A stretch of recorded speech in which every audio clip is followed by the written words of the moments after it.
Ang hanap mo ay murang panregalo sa kapatid, kuya, tatay mo, ito yung masasuggest ko, ang Boston 10 leather wallet.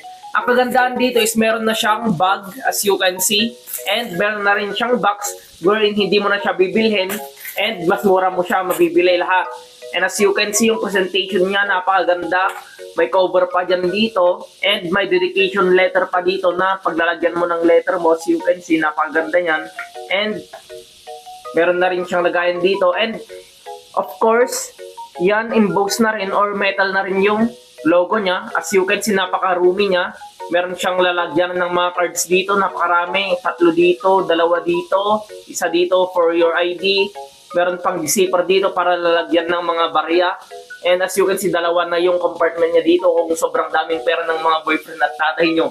Now, if you are looking forward to buy this one, andyan yung link sa baba. As you can see naman yung quality niya. Kayo na lang kumusga. Mag-shout na kayo bago pa maubusan.